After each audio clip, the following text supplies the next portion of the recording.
morning, students. In last class, we have studied about the sexual reproduction in organisms. In last class, we have studied about the sexual reproduction in organism. In detail, we have studied about the important characters of the sexual reproduction. Even we have studied about the phases of sexually reproducing organisms. Based on the lifespan, three different types of the plants also you have seen. That is the annual plants, biannual plants and perennial plants, what you have studied. And even you have studied the phases of reproducing organisms. That is the different phases what you have studied.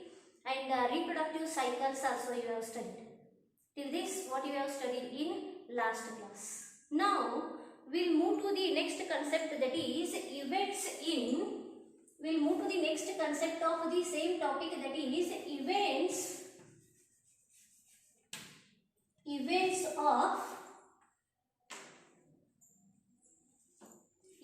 of sexual reproduction.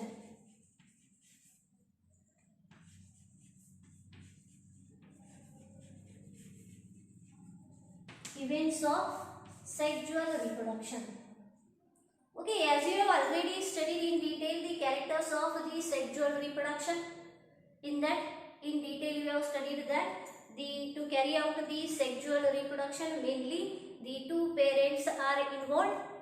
Here it includes the formation of the both male and female gametes. And also the fusion, the fertilization can be carried, fusion of the both male and female gametes can be takes place. In detail you have studied that. Okay, but here the question arises is this: in the organism, how actually the sexual reproduction can be carried? In the organism, how actually the sexual reproduction can be carried means the sexual reproduction mainly can be occur by three different events. Mainly it can be occur by three different events. In that, first one is the pre-fertilization. First one is pre-fertilization. Second one is fertilization. And the third one is post-fertilization.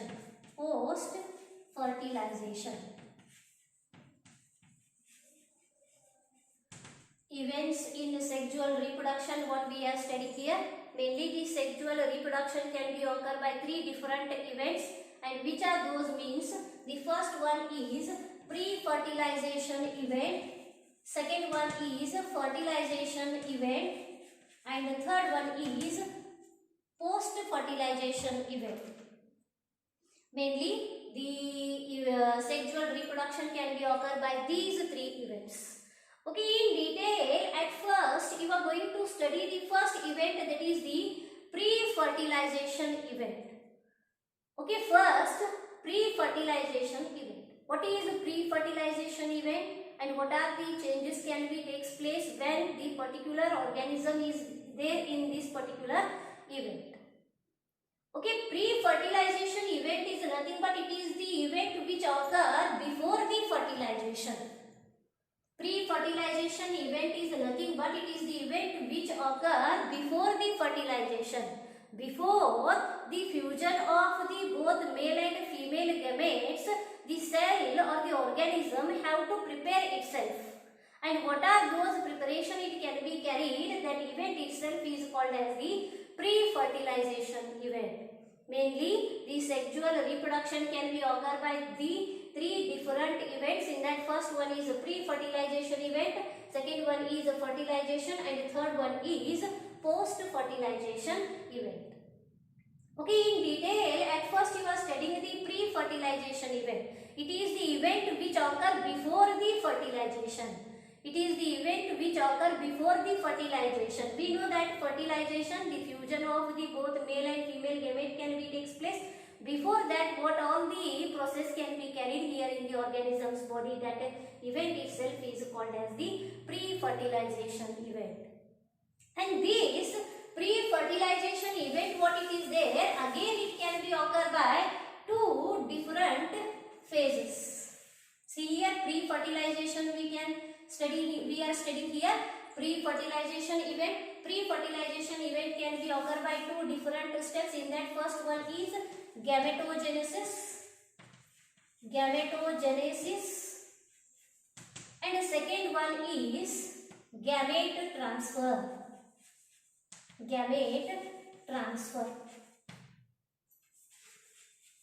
See here, pre-fertilization event, what it is there, mainly it can be occurred by two steps. In that, first one is gametogenesis and second one is gamete transfer. Okay, then first one in detail we will study about the gametogenesis. Gametogenesis is nothing but it refers to the process of formation of gametes. See here, gametogenesis is nothing but it is the pre-fertilization event. It is the pre-fertilization event, and what actually it includes means here it refers to the process of formation of gametes. Understood? In the organisms, sexually reproducing organisms, the gametes are produced, and this gamete formation, what it is there, that process itself is called as the gametogenesis. Gametogenesis is nothing but it is the process of formation of gametes. Okay, then question, what the gametes are produced here? Male gametes are produced, male gamete is produced, and here also the female gametes are produced. In sexually reproducing organisms, both male and female gametes are produced. Here the process gametogenesis is nothing but it is the process of formation of gametes, and what gametes are produced means male gamete is produced and the female gamete is produced. And what the gametes are produced here, these gametes are haploid in nature. See here, what the gametes are produced here, these gametes are haploid in nature. These haploid gametes are produced by the parent, either it is a haploid in nature or it is a diploid nature. Getting my point here? What are the gametes? Gametogenesis is nothing but it is the process of formation of gametes. And what the gametes are produced here? These gametes are haploid in nature.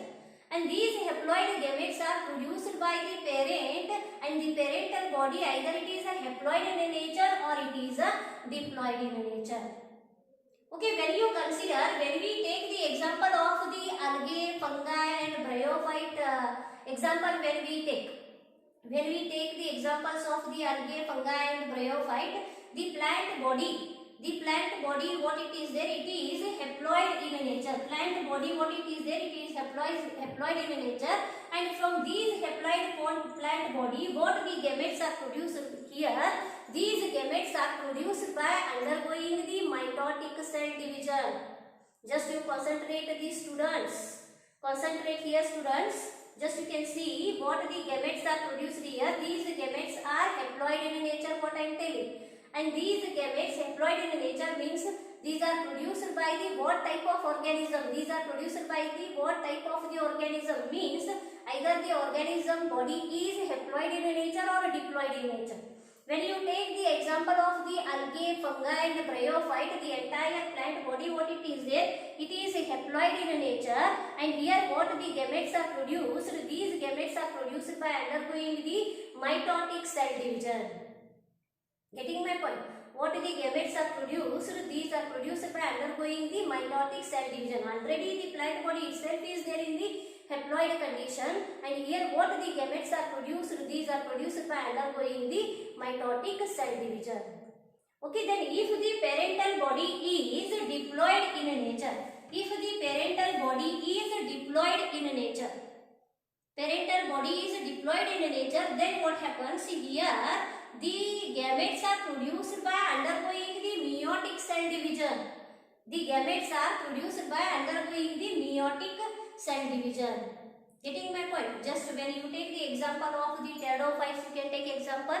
Gymnosperms also we can take example. Angiosperms you can take example. In these all plant species, in these all plants, we can see here what the gametes are produced here. These gametes are produced by undergoing the meiotic cell division. Okay, in diploids, here in diploids, what the gametes, male gamete, what it is produced here, it is called as the antherozoids, male gametes, antherozoids, and female gametes, what they are produced, these are called as the egg, or it is also called as the ovum. Understood here? In case of the diploid plant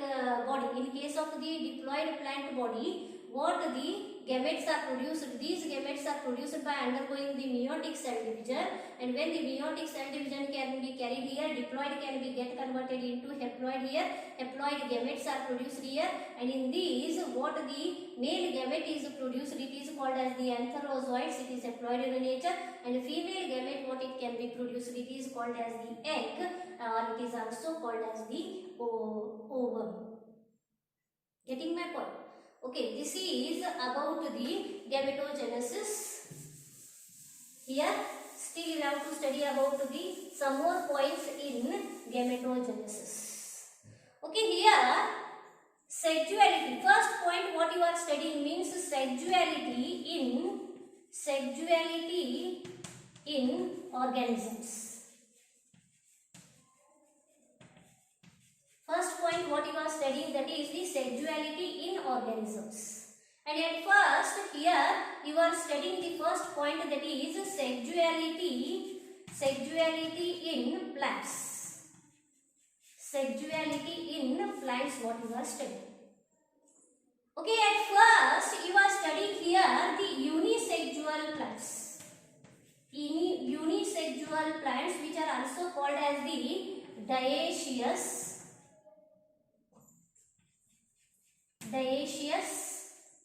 unisexual plants, dioecious plants, or it is also called as heterothallic.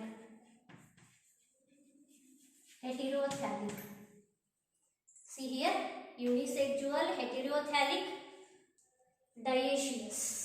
First point what you are studying here, in case of the plants are unisexual, dioecious, or it is also called as the heterothallic. Okay, here what are unisexual plants then? What are unisexual plants? Here both male and female reproductive structures are present in different parent.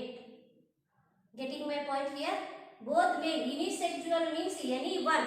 Here the plant which is having either male reproductive structure or the female reproductive structure. Getting my point? Unisexual means either it is having the male flower or it is having the female flower. Such plants are called as the unisexual plants, or it is also called as the dioecious plant. It is also called as the heterothallic plants. Getting my point? Here for this we can take example. Here for this we can take example. Papaya you can take example.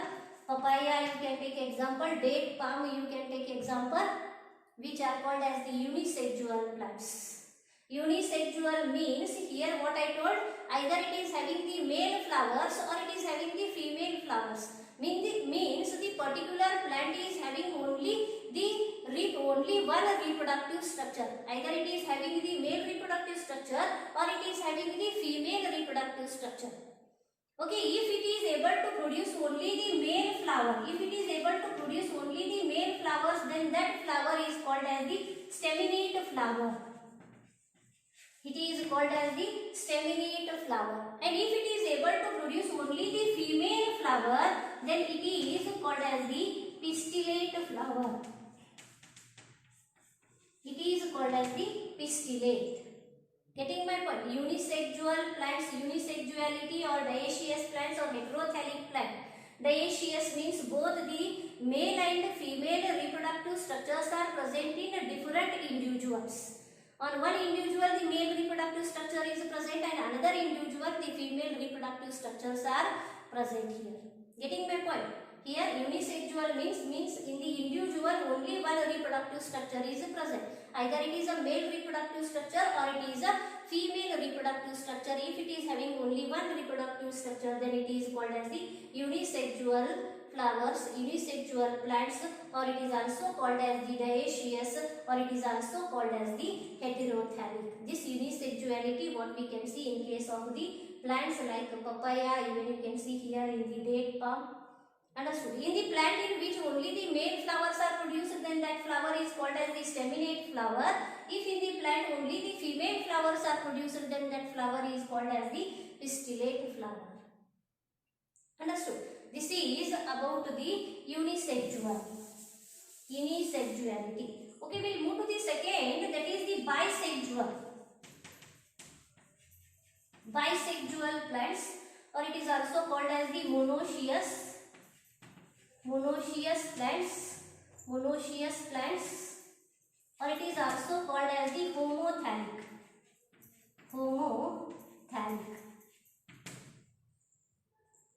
Okay, bisexual means here both male and female reproductive structures are present in the same plant. Getting my point here? Bi is nothing but two. Both the male and female reproductive structures are present in the same individual in the same plant. Then that plant is called as the bisexual plant. It is called as the monoecious because here both male and female reproductive structures are present in the single individual. In the single individual, both male and female reproductive structures are present. Therefore, that plant is called as the monoecious plant. Homothalic. Homo means is nothing but same. On the same plant, both male and female reproductive structures are present. Therefore, it is called as the homothalic. Understood? Here, bisexual plants are nothing but both the reproductive structures, male and female reproductive structures are present in the same individual. They are not different. They are not present on the different individuals. On the same individual only both the reproductive structures are present. Therefore, it is called as the bisexual. It is called as the monoecious plant. It is called as the homothalic. Understood? For this we can give the example. You can take example hibiscus. You can take example cucurbita. You can take example vinca. You can take example to your surroundings. So many plants what you are observing here. These are many of the plants are bisexual. Understood? This is sexuality in plants what you have studied. We'll move to the next one concept, that is sexuality in animals.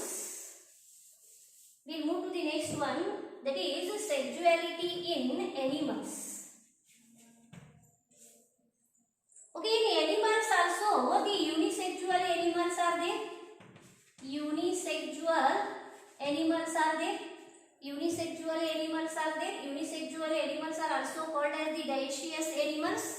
Unisexual animals are also called as the dioecious animals. Here, the particular animal is having only one reproductive structure.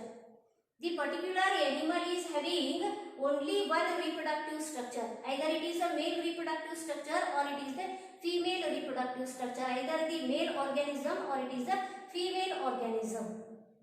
Understood? Any one reproductive structure it is having, therefore it is called as the unisexual organism. It is called as the dioecious plant. For that we can take example mammals. You can take example mammals. You can take example. Getting my point? And bisexual, it is called as the monoecious. It is called as the monoecious.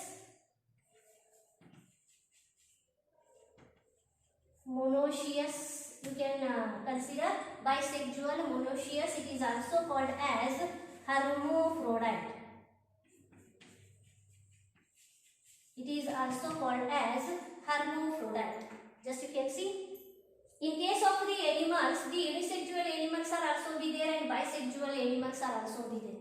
Bisexual animals, here we can see that in some of the organisms, both male and female reproductive structures are present in the same individual.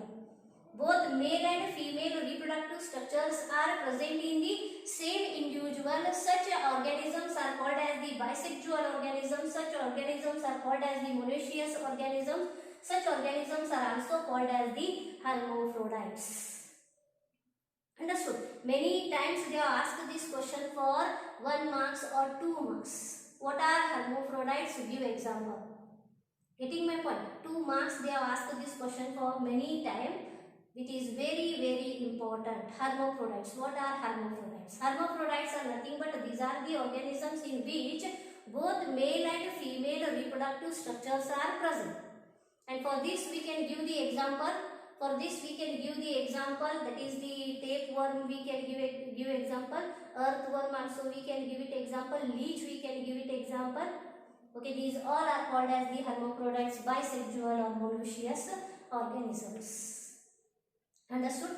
This is the sexuality in organisms what we are studying. In case of the gametogenesis, we are studying the first point, sexuality in organism. Sexuality in organism, here first point we have studied that sexuality in plants, unisexual plants and bisexual plants what you have seen. And even in case of the animals also, sexuality in animals, unisexual animals and bisexual animals what you have seen.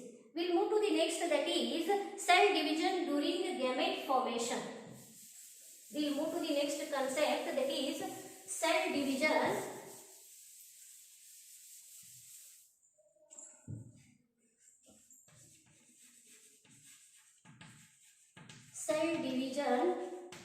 during gamete formation. Gamete formation.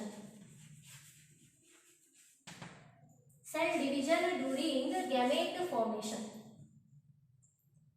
Okay, here what type of cell division can be carried? What type of cell division can be carried to produce the gametes?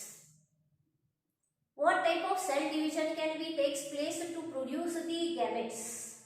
Here sexually reproducing organisms, what they are there? They are able to produce the two types of gametes, male gamete and female gamete. What I told, female gamete, male gamete and the female gamete. Sexually reproducing organisms are able to produce the two types of gametes, male gamete and the female gamete. Okay, and we know that what all the types of the gametes are produced here. These gametes are haploid in nature. Single set of the chromosome is present. What the gametes are produced here? These gametes are haploid in nature. And to produce these haploid gametes, whatever the type of the organism, whatever the, just now what I told here, whatever the type of the parental body, either it is a haploid parent body or it is a diploid parent body. If the parent body is haploid in nature, and in these organisms what the gametes are produced, these are produced by undergoing the mitotic cell division. By undergoing the mitotic cell division, the gametes are produced. And if the organism's body is diploid in nature, if the organism's body is diploid in nature, then the gametes are produced by undergoing the meiotic cell division. The gametes are produced by undergoing the meiotic cell division. We know this. Meiotic cell division is nothing but it is also called as the reductional cell division. Here, what the parental body is diploid in nature, if it can be undergo the meiotic cell division, here the chromosome number can be reduced to half. By that it can be get converted into haploid. Therefore, if the parental body is diploid in nature, then the gametes are produced by undergoing the meiotic cell division. If the parent body is haploid in nature, then gametes are produced by undergoing the mitotic cell division. Getting my point? If the parent body is haploid in nature, the gametes are produced by undergoing the mitotic cell division. And if the parental body is diploid in nature, then gametes are produced by undergoing the meiotic cell division. And here in sexually reproducing organisms, here the gamete mother cell can be undergo the meiotic cell division. Getting my point? Which particular cell can be undergo the meiotic cell division means here the gamete mother cell. Gamete mother cell is there. Mother cell. Gamete mother cell can be undergo the meiotic cell division, and this gamete mother cell is also called as meiocyte. Getting my point? Which particular cell can be undergo the meiotic cell division? In case of the sexually reproducing diploid parent body. Here you can see the gamete mother cell can be undergo the meiotic cell division, and this gamete mother cell is also called as the meiocyte, and this meiocyte is diploid in number. Understood? It is diploid in nature. And here these meiocytes can be undergo the meiotic cell division. By that, here it is able to produce the haploid set of the chromosome. Here the chart what I have provided here, chart what I have written here on the board, here they have mentioned the meiocyte number and the haploid number. Here they have mentioned the meiocyte number and the haploid number. 2n what I have written here, this is the meiocyte number and this is the haploid number, what it can be represented by n. Understood? So many different examples we have taken here, and the meiocyte number of that particular organism and the haploid number of the particular organism what I have mentioned here. Okay, just you can see when you see the first organism, that is the human being. In human being, what number of chromosomes are there? 46 number of chromosomes are there, or 23 pairs of chromosomes are there.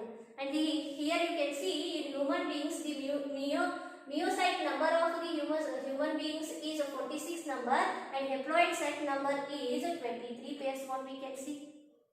Getting my point? Like this here, in case of the housefly, the meiocyte number is 12 and haploid number is 6. In case of the rat also, the 46 number of chromosomes are there, that is the meiocyte number is 42 and haploid is 21. Here you can see the dog, cat, fruit fly, Ophioglossum, apple, rice, maize, potato, onion and all. These are examples. Here I have mentioned the meiocyte number and the haploid set of the chromosome. Understood?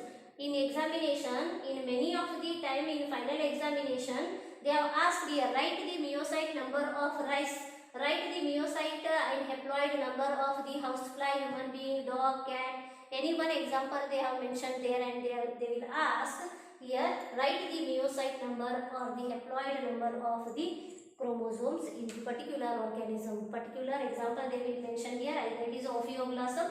In last 2-3 years back they have asked the question, write the meiocyte number of the Ophioglossum. Like that they may ask the maize, potato, onion. Understood? Like this here, meiocyte number is 2n.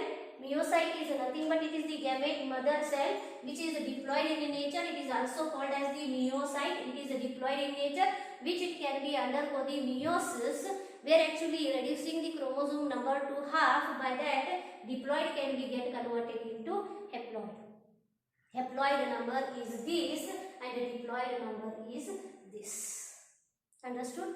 You have to keep it in your mind. You have to study and remember the particular chapter. Understood? And this is all about the cell division during the gamete formation.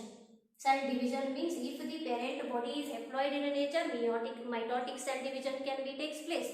And if the parent body is diploid in nature, then the gametes are produced by undergoing the meiotic cell division. And in which particular cell the meiosis can be carried means it is gamete mother cell. Gamete mother cell is also called as the meiocyte.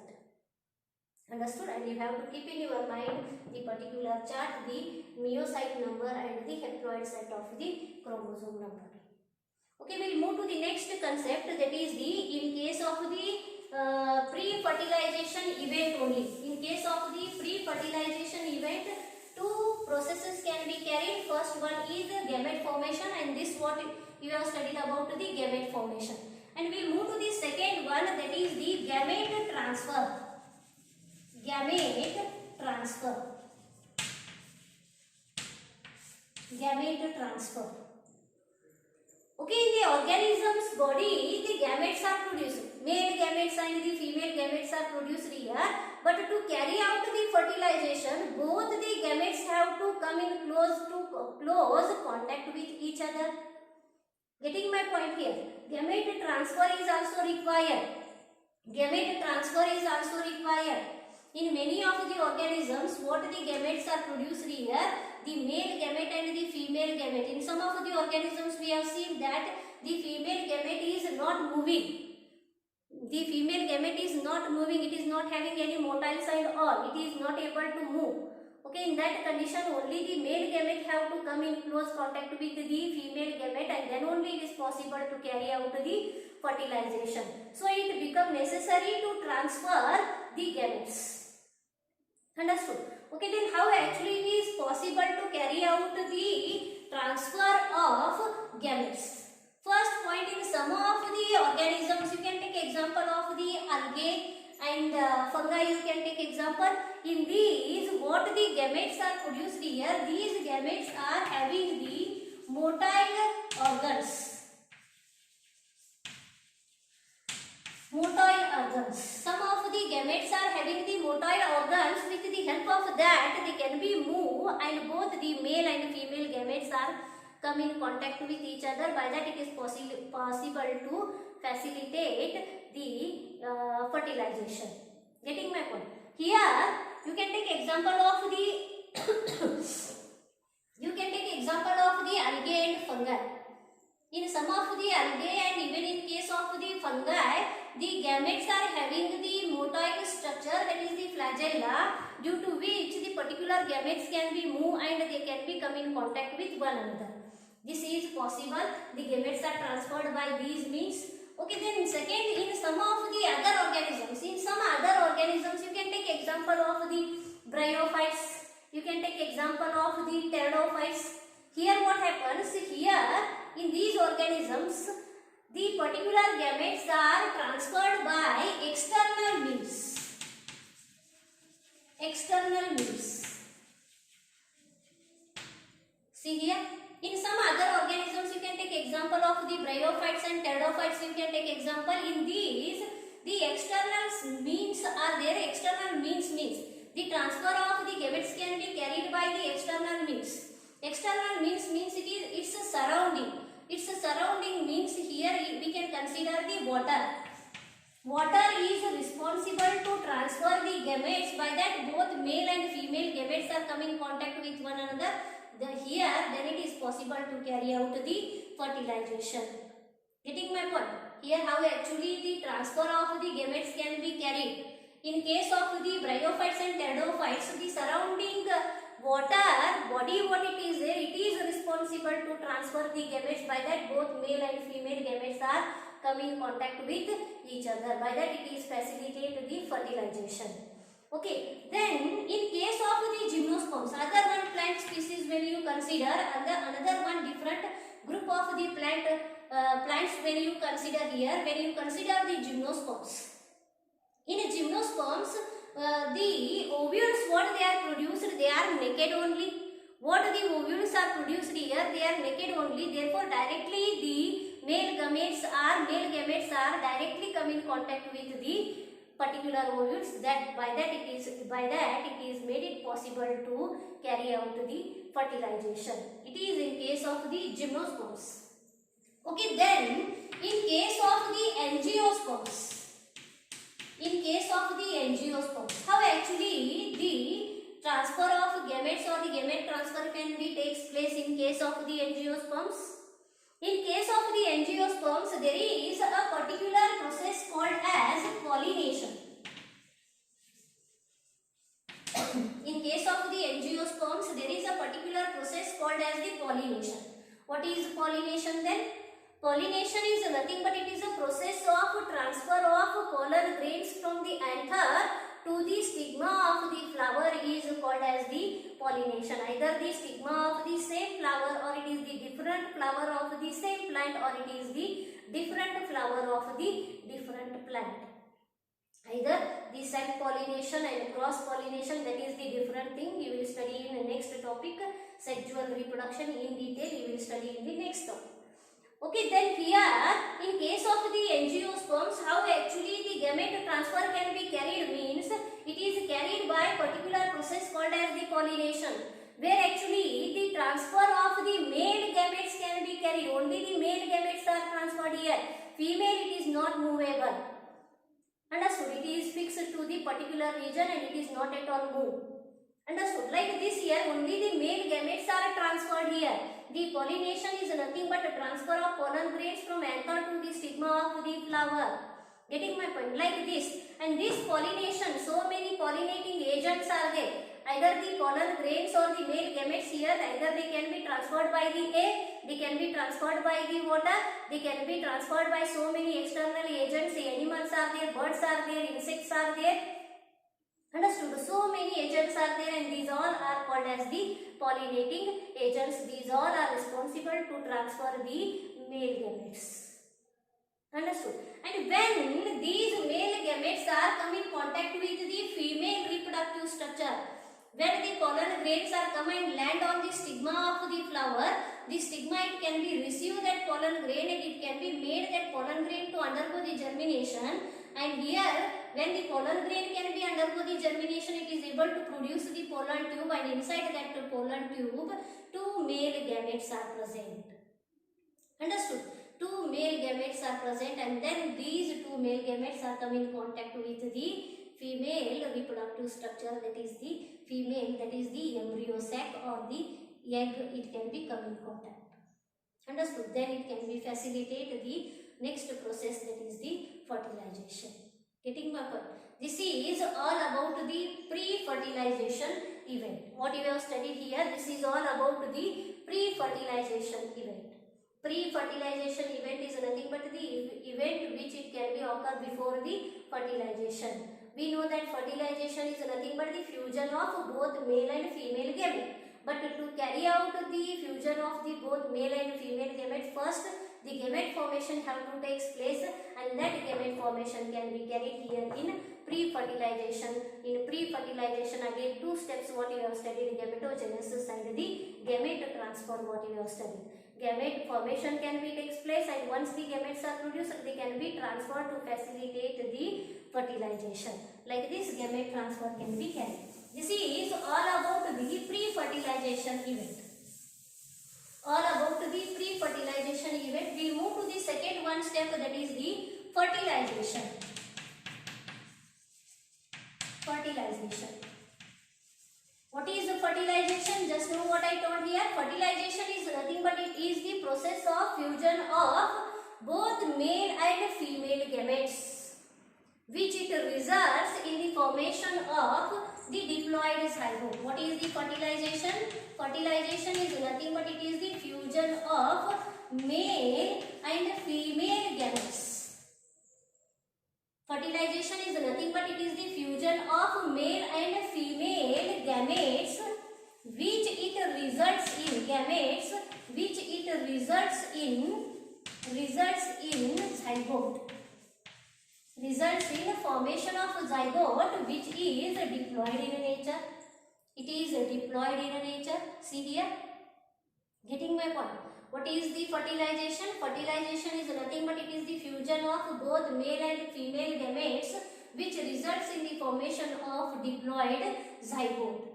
This process is also called as syngamy. This process is also called as syngamy. Getting my point? Fertilization is nothing but it is the second event of the sexual reproduction. First event, pre-fertilization, you have studied. Now we are there here at the second event, that is the fertilization, and we know that fertilization is nothing but the fusion of both male and female gametes. This process is also called as the syngamy. Understood? And even in some of the organisms we can see that. In some of the organisms we can see that the female gamete can be undergo the growth and developmental process to produce the new organism without the fertilization. That process is called as parthenogenesis. See here. In some of the organisms you can take example of the reptiles. You can take example of the rotifers. You can take example. Rotifers you can take example. Some of the rotifers, honeybees you can take example. Honeybees you can take example. Even you can take example of the turkey birds. Turkey birds you can take example. In these we can see that the female gamete directly can be undergo the growth and developmental process to produce the new organism without undergoing the fertilization. In some of the organism, the female gamete directly undergo the growth and developmental process to produce the new organism without undergoing the fertilization, and that process itself is called as the parthenogenesis. And in which organism we can see the parthenogenesis means we can see in case of the rotifers, we can see in case of the honeybees, even turkey birds also we can see the particular process in which female gamete directly get converted into the new organism without undergoing the fertilization, and that process is called as the parthenogenesis. Understood? Many times they have asked this question for 1 mark. What is parthenogenesis? Give example. What is parthenogenesis? Give example. This is very important. Okay, then we'll move to the next one, that is types of fertilization. We'll move to the next one, that is types of fertilization. Types of fertilization. Mainly 2 types of fertilization we can see. In that, first one is external fertilization. External fertilization, and the second one is internal fertilization. Mainly we can see here in the organisms 2 types of the fertilization. One is the external fertilization and another one is the internal fertilization. Okay, external fertilization is nothing but here the fertilization process can be carried here the outside the body of the parent. The fertilization process can be takes place outside the body of the parent in the surrounding medium or in the water is called as the external fertilization. Getting my point? As you already know, fertilization is nothing but the fusion of both male and female gamete. And if this fusion can be carried here outside the body of the parent, then it is called as the external fertilization. And this external fertilization we can see very commonly in case of the aquatic animals, which we can see very clearly in many of the aquatic animals, fishes you can take example, amphibians you can take example, frogs you can take example. In these organisms we can see the external fertilization. Understood? What is external fertilization?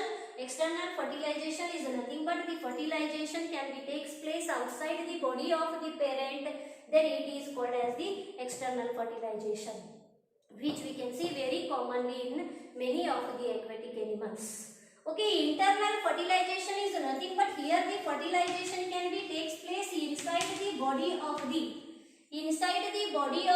parent, then it is called as the internal fertilization. Here the fusion of both male and female gamete can be takes place inside the body of the parent, female parent, then it is called as the internal fertilization. Understood? All mammals we can give it example for the internal fertilization. Getting my point? Getting my point here? Many of the higher plants we can give it example, mammals we can give it example in which we can see internal fertilization. Getting my point? This is all about the fertilization. Getting my point? Fertilization is nothing but fusion of both male and female gametes, what you have seen. And next one is types of the fertilization. Types of fertilization, here 2 types what you have studied. One is the external fertilization, another one is the internal fertilization, and for these examples also what you have studied. We move to the last event of the sexual reproduction. Next one, last event of the sexual reproduction, that is the post-fertilization event. Third one event, that is the post-fertilization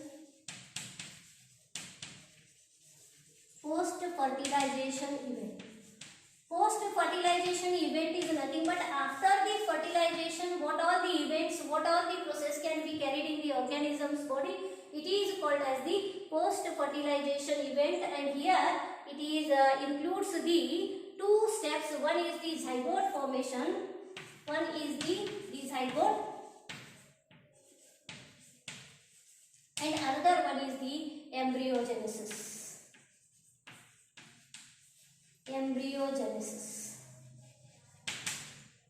Mainly the post-fertilization event, it includes the zygote, and second one is the embryogenesis. Okay, when you consider after the fertilization what the product is produced, that product is called as the zygote, and this zygote is called as the diploid in nature. This is the first cell of all the sexually reproducing organism. Zygote is nothing but it is the first cell of all sexually reproducing organism. This is the first cell. Understood? And also it is considered as the interconnecting link. Zygote is also considered as the interconnecting link. Interconnecting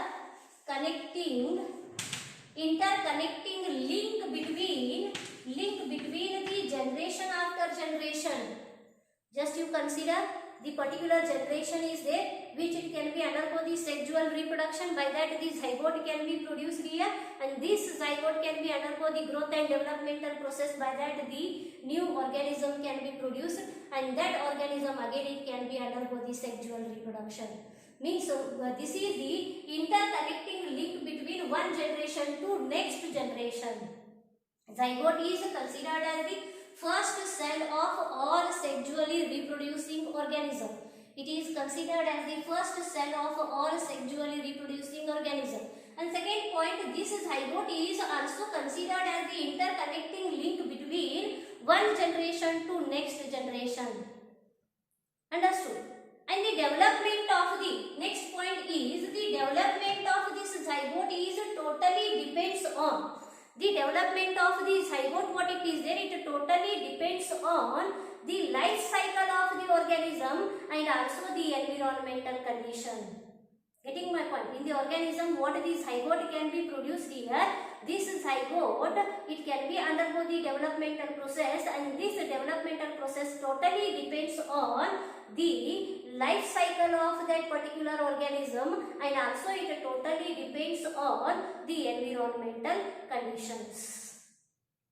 Life cycles means either the organism is haplontic in nature, haplontic life cycle, diplontic life cycle, or haplodiplontic life cycle. What type of life cycle that organism is having, based on that the development of the zygote can be takes place. Understood? The development of the zygote can be totally depends on the life cycle of the organism, and also it totally depends on the environmental factors. Getting my point? This is the first step in the post fertilization event, and the second one is embryogenesis. Embryogenesis is nothing but here the zygote, what it can be produced, the zygote can be undergo the repeated cell division. The zygote can be undergo the repeated cell division. When you consider this is single cell, it can be undergo the repeated cell division, by that it is able to produce the mass of undifferentiated cell, and this mass of undifferentiated cell is called as the embryo, and this embryo later it can be get converted into new organism. Getting my point here? The zygote, what it can be produced here, the zygote can be undergo the repeated cell division. Repeated cell division means what type of cell division?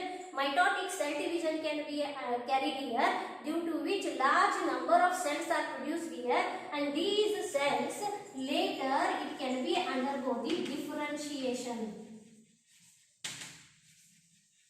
Getting my point? Repeated cell division can be carried, repeated mitotic cell division can be carried here, by that large number of cells are go on adding to that, and later these cells are get differentiated. The tissues are produced, tissues to organs are produced, and from these organs again later the new organism can be get developed. Understood? Like this, the embryo development can be takes place in the organism's body. The zygote, what it is there? Zygote only undergo the repeated cell division. Mitotic cell division can be carried here, due to which large number of cells are go on adding to the same, due to which the cells can be starts differentiating. And once the cells can be starts differentiating, here the tissues are produced, organs are produced, and later the entire organism can be get developed. Understood? And this is all about the post fertilization event. Getting my point? Mainly in the sexual reproduction, 3 events are carried here. First one is the pre-fertilization event, second one is the fertilization, and the third one is the post-fertilization event, which it includes the zygote, and the next one is the embryogenesis. Understood? And even one more point what you have to study, based on the places of zygote development. Based on the places of zygote development, here two different types of the animals or organisms what you are able to observe. One is the based on the place of the based on the zygote development, place of the zygote development, we can see here two different types of the organisms, oviparous organisms, and the second one is viviparous. Two types of organisms what we can see here, based on the development or based on the place of the zygote development. Based on the place of zygote development, we can see here the two different types of the organisms. One is the oviparous, another one is the viviparous. Okay, oviparous is nothing but these are the organisms which are capable to lay the eggs. Getting my point? The organisms which are capable to lay the eggs, those all organisms are called as the oviparous. Understood? And viviparous is nothing but these are the organisms or the animals which are capable to give birth to the young ones. Give birth to the young ones. Such organisms are called as the viviparous. The organisms which are capable to lay the eggs, those are called as the oviparous, and the organisms which are capable to give birth to the young ones, those are called as the viviparous. The mammals we can take example, and here oviparous organisms we can give it example, that is the birds we can give it example, reptiles we can give it example. So many examples we can give it for oviparous, and the viviparous organisms we can give it example, mammals. Understood? Okay, like this here, two types of the organisms we can see based on the place of zygote development. Understood? Oviparous organism and the viviparous organism. One more type is there, ovoviviparous.